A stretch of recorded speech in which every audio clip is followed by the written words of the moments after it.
and welcome to another episode of the Shooters Roll podcast made by fans for the fans. I'm your co-host, Steve Swizzle, and tonight I am doing a draft analysis for upcoming fantasy league season, just looking at some key prospects for your upcoming fantasy drafts with your family and friends. And so let's kick it off. So, top draft pick. No, in my view, no real consensus number one draft pick this season. A lot of doubt and uncertainty surrounding James Harden, possible trade talks to Philadelphia, and the impact that will have on his numbers this coming season, and also his play and, well, his benching, really, or voluntary benching on his part if he does decide to take that approach. So there is a bit of risk when it comes to drafting Harden. If you do have your number one draft pick for your league, safer choices going into this year, in my view, is AD from LA. I think he'll have another brilliant season. Doesn't hurt you anywhere, gets those key defensive stats, and he's primed after a championship winning season to do it all over again and put up bigger numbers, especially given I think LeBron won't play as many minutes this season and will try and look after his body a little bit more. So giving AD a little bit more primary usage when it comes to accumulating those counting stats. Also, a safe bet in my view is Luka Doncic. I'm very high on Luka. I think he's going to have a great season, potential MVP candidate, and I'm banking on an early season prediction that he will be this season's MVP. So I'm sure he'll drop quite gaudy numbers this year, triple-double size production from Luka. Let's look at further down the draft order in the first round. Later in that first round, I'm very high on Devin Booker and also Jason Tatum. I think both will have better seasons than their last, and that's building upon already great seasons that they did have.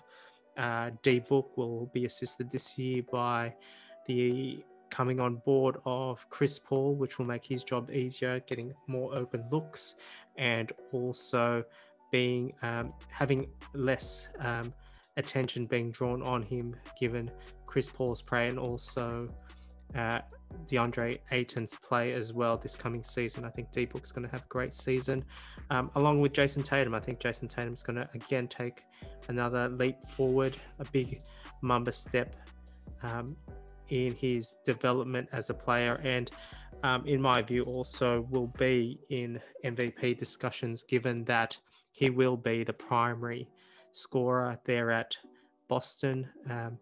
With Kemba out with an early season injury, I think more is going to be placed onto Jason's broad shoulders to carry that team, and no doubt he and Jaylen Brown will do their best to keep the C's on top of the East. Let's look at some breakout candidates. These two names that I'm going to shortly drop. No big surprises here. They had great seasons, great breakout seasons last season, and I also think that they'll also have an even better season this year. Shai Gilgeous-Alexander, Yahoo is ranking him at number 26, and right behind him at preseason ranking at number 27 is Ja Morant. I think both those players will be the catalyst for their team to improve.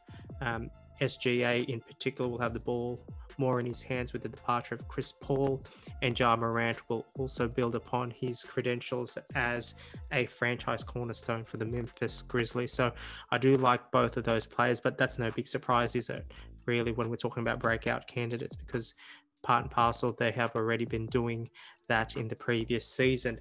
Now, here's the name that I'm going to drop in. I'm very high on this player going into this coming season, and I think there's been a lot of hype on him, and rightly so after his first preseason game. Christian Wood, center, power forward for the Houston Rockets. Be interesting to see how he gets on with James Harden, John Wall, and also the person that he's going to be competing for minutes on, which is DeMarcus Cousins. In his first game on Thursday, dropped 27 points, 10 rebounds, 2 assists, steal and a block, all in 24 minutes. He is the real deal. I think they paid him big bucks to produce, and I think Houston have got themselves a baller in Christian Wood. So expect big things from Christian Wood. He is going currently in the 4th round, and his average draft pick at the moment is actually climbing. Not climbing. Well, it's getting lower and lower when you think about getting closer to the top picks. You'll need to reach for him now, actually, in the 3rd round. I don't think he'll be there in the 4th round anymore. So if you want to take on board a high reward and, in my view, minimal risk player, I think Christian Wood's the way to go, especially in that key center position. Now, also in terms of breakout candidates, much can be said about Gordon Hayward, and he's moved to Charlotte. They've paid him the big bucks to be the franchise player there. Did suffer a preseason injury to his shooting hand, pinky finger.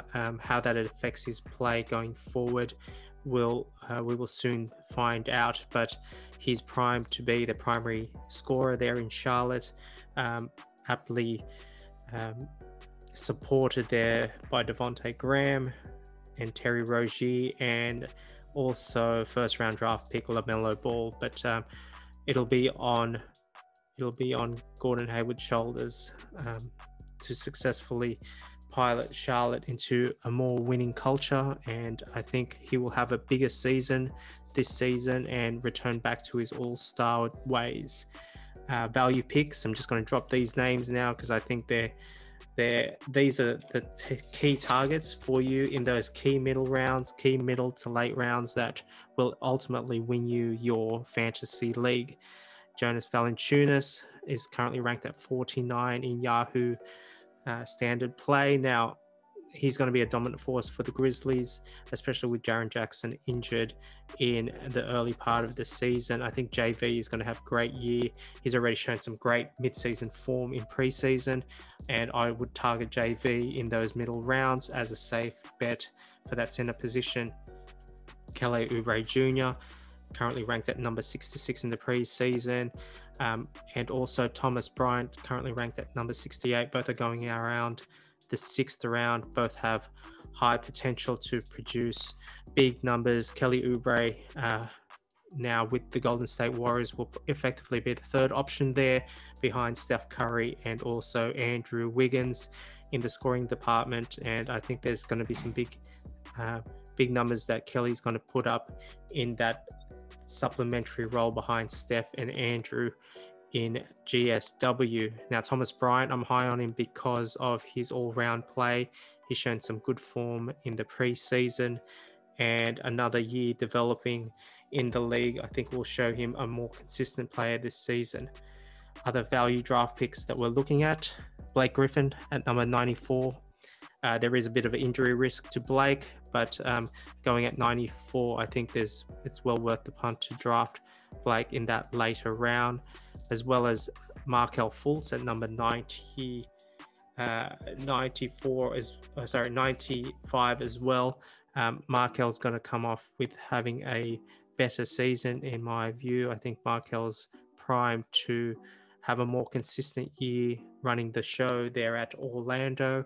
He's well supported there with Fournier at the other guard position, and also Aaron Gordon there to take some pressure off him, as well as their all-star center, Nikola Vucevic. So big things I predict will happen for Markelle again this year, and good story. It's a good story after quite a rocky start to his NBA career. Other value draft picks I've got: PJ Washington going at 109 at the moment. Will end up playing power forward, but also slide into the center role. I think there's a big opportunity for PJ to up his numbers this season in fantasy stakes. Montrezl Harrell going at 112, I think is a good value pick given his position and his ability to produce double numbers on a nightly basis. The next name I'm going to drop, I'm very high on him, very late in the count. It's Josh Richardson, now playing for Dallas. Provides good all-round game. arguably the number 2 offensive option there in Dallas behind Luka. I think Josh is going to have a great bounce back year and will produce great numbers for fantasy owners. Other names to drop: RJ Barrett, currently at 131, DeMarcus Cousins, who I previously mentioned, at 139, Terry Rozier at 144, DeAndre Hunter having a good preseason, currently ranked at 154. Don't sleep on DeAndre Hunter. And very, very late in the draft, Dwight Powell, currently ranked at 168. I think Dwight's coming back from his Achilles injury, will all depend on his conditioning and state of play, but all signs are pointing to positive outcomes there in Dallas for him. And especially, I think he's going to have a big impact immediately, given that Kristaps Porzingis is going to be out for at least the first month of the regular season. Now, those were my key value picks for you to consider targeting in your NBA fantasy teams. And I wish you luck this coming season for NBA fantasy. This is D Swizzle. Catch you on the hardtop and also on the fantasy boards and waiver wires. Signing off. This is the Shooters Roll.